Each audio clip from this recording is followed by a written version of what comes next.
What you hear at the end there, that he points out that when the weather's bad, when it's very difficult, when it's windy, when it's wet, when it's cold, that's when he actually thinks, this is what's going to make me special, this is what's going to make me successful.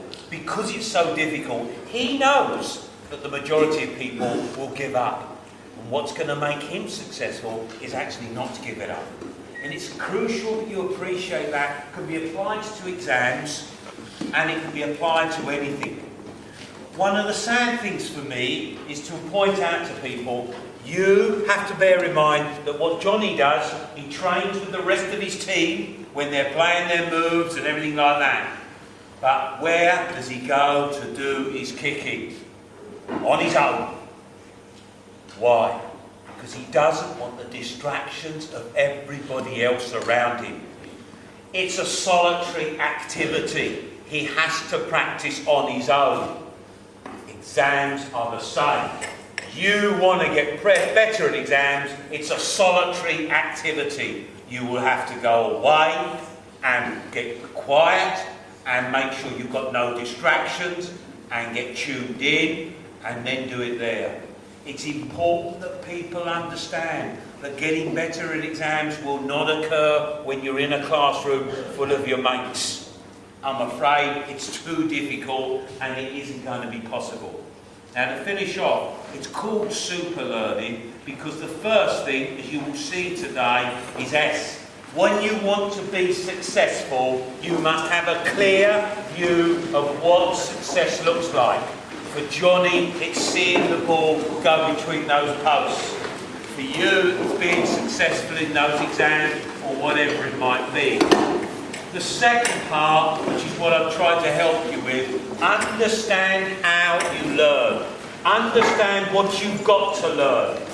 Make sure that you do things which aren't going to be a waste of time.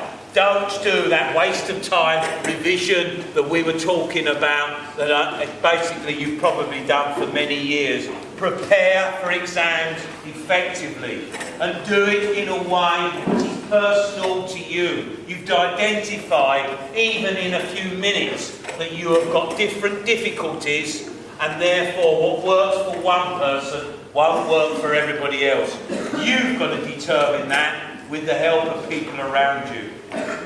Crucially, you must do, as we saw Josh at the front here, keep evaluating. He has a go too high, has another go too much to the left. You must keep assessing. Johnny will do one kick, then he will assess it, he will do another. Anybody that's any good will continually assess themselves. They will be evaluating all the time what they've done and how to improve.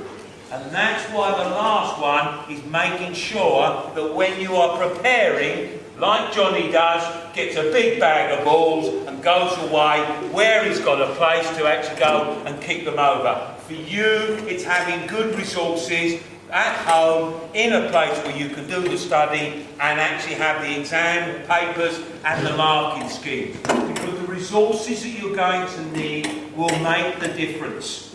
That's why I point out to people, I've been giving out videos because people like me are good at watching videos. Some people are good at reading books, and in which case, okay. But if you're not, then perhaps that's going to be another way. I have in my pocket something which loads of people have found useful because we're forever hanging about waiting for things.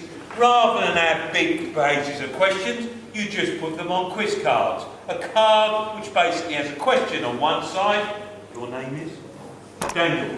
What seed causes the green colour in plants necessary for photosynthesis? Sorry? You don't know? Okay. It's chlorophyll, okay? So, one of the things that you can without do is think, so I don't know that, I put the answer on the other side, I can practice when I'm waiting for my girlfriend to turn up, or something worthwhile to happen, I can just pop them there. It's essential that people understand that you can do that. I've given you this list in the booklet. You must have the mark schemes. Look and see. This morning, you've attempted exams, you've attempted to do questions, You need to know where your errors are. If you haven't got the mark scheme, you're in trouble. And it's important that people know that that's the case. Now, one of the things that I want to illustrate to you, just with the last little bit, is that saying there. If you are familiar with this famous Chinese proverb, you will understand what it's about. It basically means if you actually spoon feed people, you actually help them for a very short period of time. And actually you feel you've done quite well. It's a mistake. Because if you are hoping to be successful in life, you have got to learn, and you've got to learn effectively. And that's what this morning is about, both for exams and for other things as well. And one of the things I would like to learn from you is quite simply, I've got one more video clip to show you in a minute, but before I do so, I have given to you a valuation sheet, which is most people are familiar with The Simpsons. I show it all the time. This is an unusual event.